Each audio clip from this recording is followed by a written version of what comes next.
আসসালামু আলাইকুম, শুভ সকাল। আজকে 23 তারিখ, 23শে মার্চ, আর 3 দিন পরেই স্বাধীনতা দিবস। সো গতকালকে আমি আমার এই চ্যানেলটা খুলি, চিন্তা করছি যে বিভিন্ন পলিটিক্যাল ইস্যুতে ভিডিও বানাবো এবং রিয়াকশন দিব। সো এইটা আমার দ্বিতীয় ভিডিও, সেকেন্ড ভিডিও। সো চলেন আজকে ব্যারিস্টার ফুয়াদের একটা টক শোতে তিনি আজকে গেছিলেন শারটিভিতে।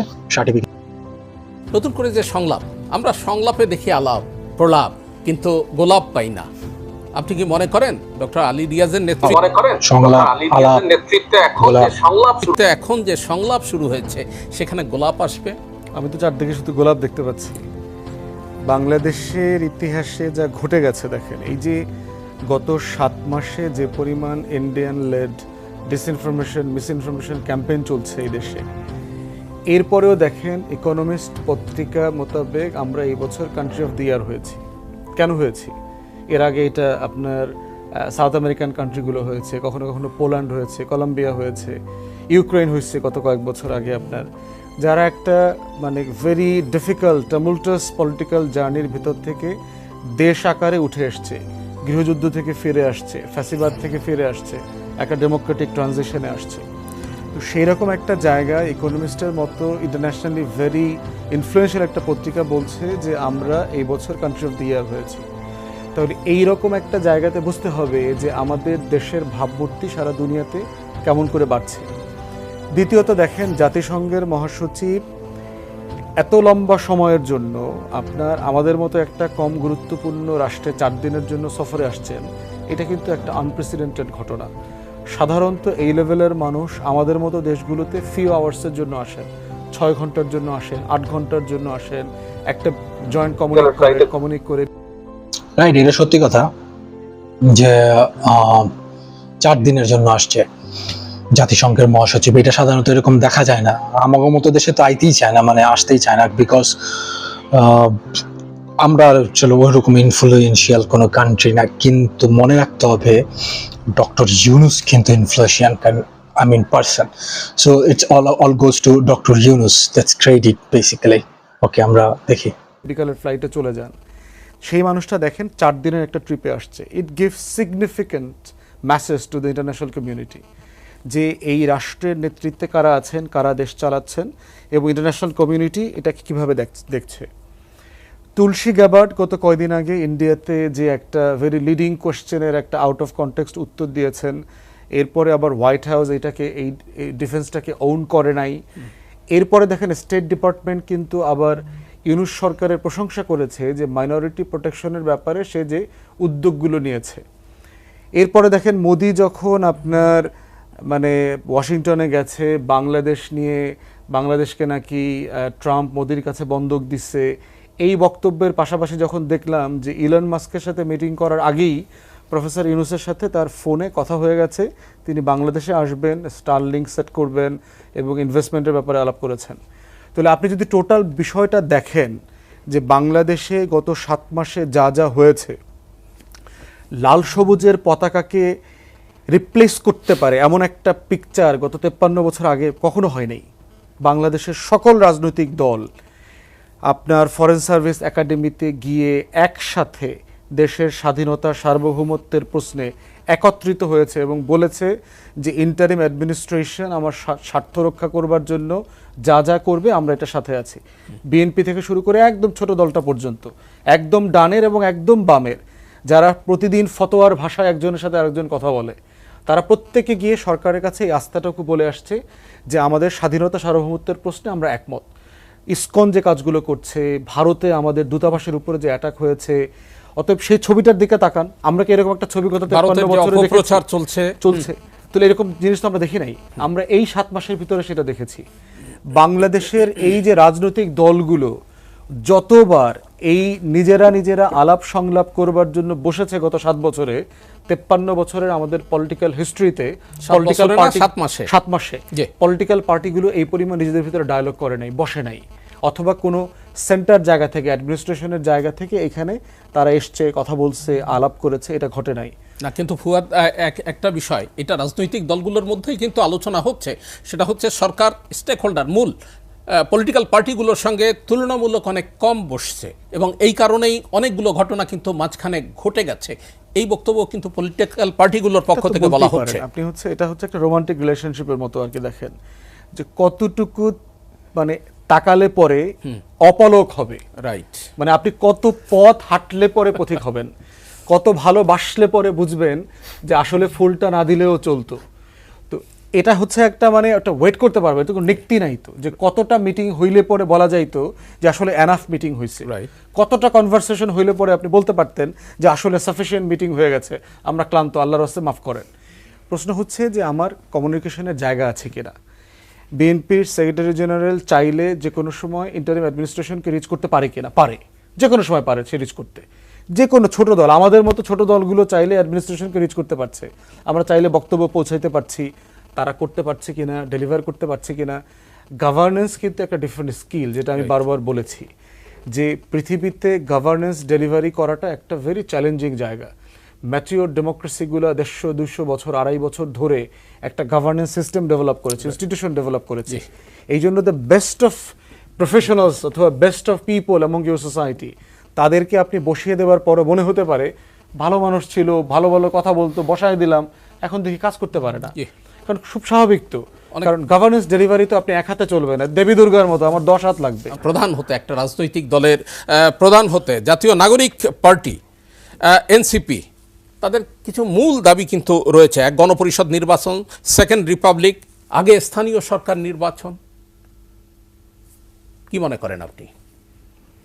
একটা বিষয় হচ্ছে যে আপনার সরকারে কোনো দল অংশগ্রহণ করে নাই, ইন্টারেস্টিং কোশ্চেন। এটা টেকনিক্যালি যেমন সত্য, আবার সব দল মিলেই সরকারটা বানাইছে। হ্যাঁ, সঠিক। ক্যান্টনমেন্টে যখন চিফ ডাকছেন তখন তো সব দল সেখানে গেছে। একই বিকালে সাকিব ভাই মিটিংয়ে ছিলেন, তারপরে ওখান থেকে বের হয়ে বিকালবেলা যখন আবার বঙ্গভবনে ডেকেছেন ওখানে যখন আলোচনা করবার জন্য, তখনও সব দল গেছেন। ওনারা অংশগ্রহণ করেন নাই, এটা ওনাদের পলিটিক্যাল ডিসিশন, কিন্তু এটা ওনাদের বর্তমান সরকার গঠনে সম্মতির অভাব আছে, ঘাটতি আছে, ব্যাপারটা এটা বলে না। তো এই সরকারটা ওনাদেরই সরকার, সবার সরকার। বিএনপির অ্যাক্টিং চেয়ারম্যান থেকে শুরু করে সবাই বারবার রিপিটেডলি বলেছে যেটা আমাদের সরকার, এই সরকার ব্যর্থ হইলে আমরা ব্যর্থ হব, জাতি ব্যর্থ হবে, সবাই ক্ষতিগ্রস্ত হবে, এই কথা বারবার এসছে। তো সেই জায়গা থেকে সেটা আমাদের মাথায় রাখতে হবে। দ্বিতীয় বিষয় হচ্ছে যে এনসিপি গঠন প্রক্রিয়াকে কেন্দ্র করে অনেকে বলার চেষ্টা করছে যে এটা কিংস পার্টি কিনা। কিংস পার্টির আলোচনাটা বাংলাদেশে খুব বেশি পপুলার করেছে হচ্ছে আওয়ামী লীগ। কথায় কথায় বিএনপিকে ট্যাগ করা, ট্রল করার ব্যাপারে, যে ক্যান্টনমেন্ট থেকে আসছে, এই সেই ক্ষমতায় থেকে দল গঠন করেছে, ডিজিএফআইকে দিয়ে লোকজন ধরে ধরে এনে এমপি মন্ত্রী বানাইছে, এগুলো বলে আর কি। প্রশ্ন হচ্ছে যে একটা দল কখন কিংস পার্টি থাকে হয়, এটার সাথে কনটেক্সটটা হচ্ছে লেজিটিমেসির প্রশ্ন, জনগণের বৈধতার প্রশ্ন। এই বিএনপি স্বৈরাচার বিরোধী আন্দোলনের নেতৃত্ব দিয়েছে এবং বেগম খালেদা জিয়া আপোষহীনভাবে সেই সময়টাতে লড়াই করেছে। গত 16 বছর বিএনপি চাইলে অনেক ফর্মে আওয়ামী লীগের সাথে এদিক সেদিক করে ক্ষমতায় যেতে পারতো অথবা বিরোধী দল হইতে পারতো, কিন্তু হয় নাই। অতএব তার এই পলিটিক্যাল স্ট্রাগলটাকে সামনে রেখে বিএনপিকে যেভাবে কিংস পার্টি বলার সুযোগ নাই, ঠিক একইভাবে এই যে ছাত্ররা নতুন দল করেছে তারাও কিন্তু পলিটিক্যাল স্ট্রাগলের মধ্য দিয়ে বড় হয়েছে। তারা সাডেনলি এসে জুন জুলাইতে আবির্ভূত হয়নি। টোটাল লিডারশিপটা দেখবেন আপনার কোটা বিরোধী আন্দোলনের সেই 17-18 যে মুভমেন্ট, সেখান থেকে কিন্তু তারা মোটামুটি, আমার কাছেও ঠিক ব্যাপারটা এরকমই মনে হয়। কারণ ওরা কিন্তু আসলে অনেক বড় একটা ফাইট করছে, হয়তো বড় অত লম্বা সময় ফাইট করে নাই, ওই এক্সপেরিয়েন্সটা নাই, কিন্তু ওরা কিন্তু মানে ওই যে পার্থ বলছিল না যে 10 বলে 25 রান যেটা নেওয়া দরকার ছিল লাস্টে, ওইটা নিছে অ্যাকচুয়ালি। সো ইয়া, মোটামুটি সবাই জড়িত ছিল। অতএব তাদেরও কিন্তু গত 7-8 বছরের একটা রাজনৈতিক স্ট্রাগল আছে। তার থেকে বড় জিনিস হচ্ছে যে একটা দুঃসাহসিক গণ অভ্যুত্থানে তারা নেতৃত্ব দিয়েছে এবং এই নেতৃত্বের প্রতি সারা বাংলাদেশ আস্থাশীল শুধু ছিল না, সকল রাজনৈতিক দল পর্যন্ত আস্থা রেখেছে। এবং কদিন আগে আপনার ছবি দেখলাম যে অ্যাক্টিং চেয়ারম্যান সেই ক্রিটিক্যাল টাইমে এই লিডারশিপের সাথে বসছে, কথা বলছে, আইডিয়া শেয়ার করছে, ইনস্ট্রাকশন দিচ্ছে কি করা যায় না করা যায়। তাহলে এই যে লেজিটিমেসির প্রশ্ন কিন্তু এইটা অলরেডি তারা আর্ন করে ফেলেছে। তো তাদের একটা কন্ট্রিবিউশন আছে, একটা স্যাক্রিফাইস আছে, একটা সার্ভিস আছে। সেই জায়গার থেকে এই দলটাকেও কিংস পার্টি বলবার সুযোগ নাই। কিংস পার্টি কারা? যার জনগণের সম্মতি ছাড়া যাচ্ছে তাইভাবে দেশ শাসন করে।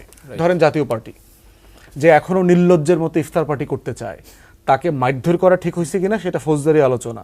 কিন্তু প্রশ্ন হচ্ছে এটা একটা বেশরম বেলাজ রাজনৈতিক দল যে এখনো ক্ষমা চায় নাই 16 বছরের টাউটামি, বাটপারি, ফ্যাসিবাদের দোসরি পরাকণা, দিল্লির কাছে দাসখত দিয়ে এসে রাজনীতি করা, এগুলো করার পরেও তার এখনো লজ্জা হয়নি।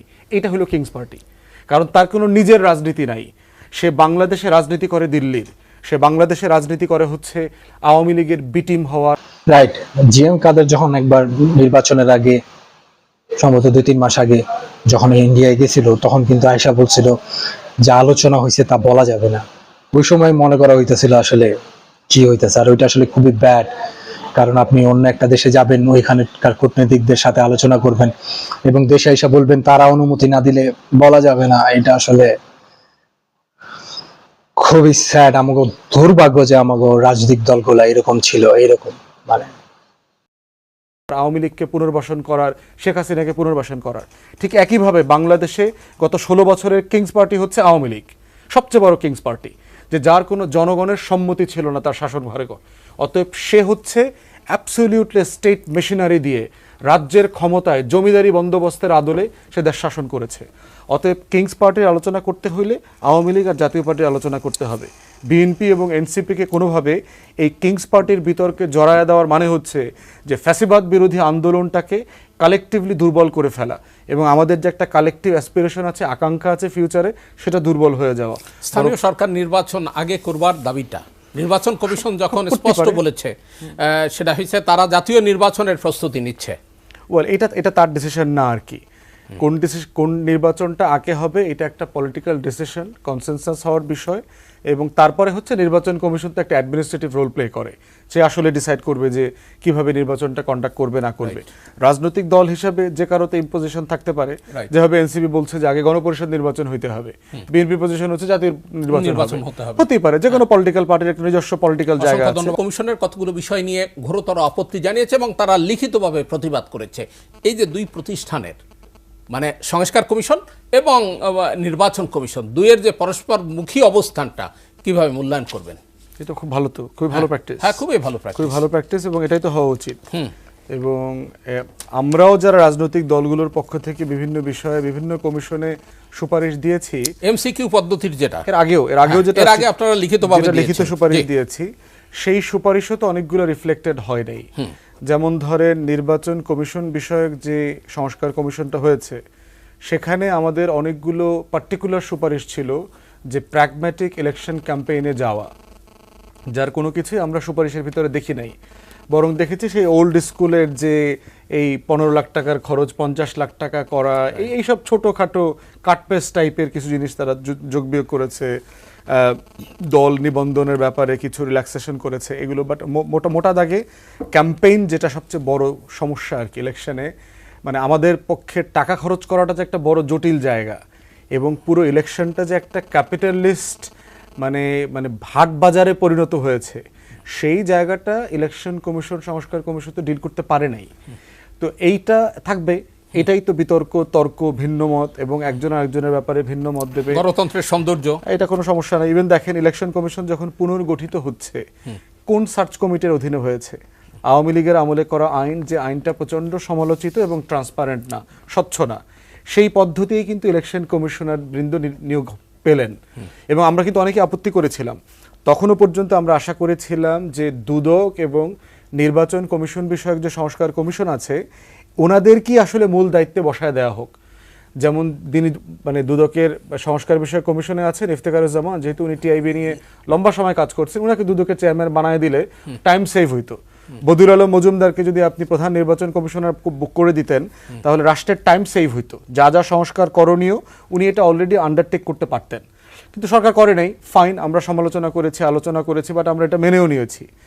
ট্রান্সপারেন্সির প্রশ্ন যেটা আসছে, আপনার নির্বাচন কমিশনাররা কিভাবে অ্যাপয়েন্টেড হয়েছেন, মতামত নিয়েছে, আমরা অনেক দলের সাথে কথাবার্তা বলেছি, অলমোস্ট কেউই এই নামগুলোর ব্যাপারে মতামত দেন নাই দেখলাম। তাহলে ওনাদের কাছ থেকে এই নামগুলো আসলো কোত্থেকে? অতএব এই পুরো প্রসেসটার ভিতরে একটা শুভঙ্করের ফাঁকি আছে, কিন্তু সেটা সংস্কার কমিশন দেয় নাই, এখানে অ্যাড্রেস করে নাই। অতএব এই তর্কগুলো, বিতর্কগুলো, ভিন্ন মতগুলো এক কমিশনের সাথে আর এক কমিশনের কনসিস্টেন্সির জায়গাতে একসাথে কাজ করার যে ঘাটতিগুলো আছে এটা অবশ্যই তারা তুলবে। এবং আপনারা দেখেছেন যে রিপোর্ট দেবার আগে প্রতিটা কমিশন কিন্তু একজনের সাথে আরেকজন বসছে।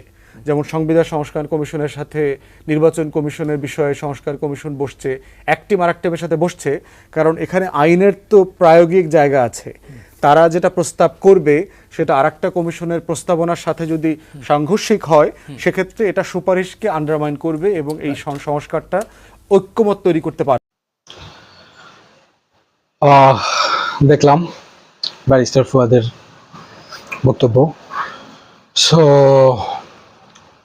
আজকে এই পর্যন্তই। আজকে এই ব্যাপারে আমি কোনো কমেন্ট করব না। আপনারা যদি কোনো কমেন্ট করতে চান, প্লিজ কমেন্টে কমেন্ট করবেন।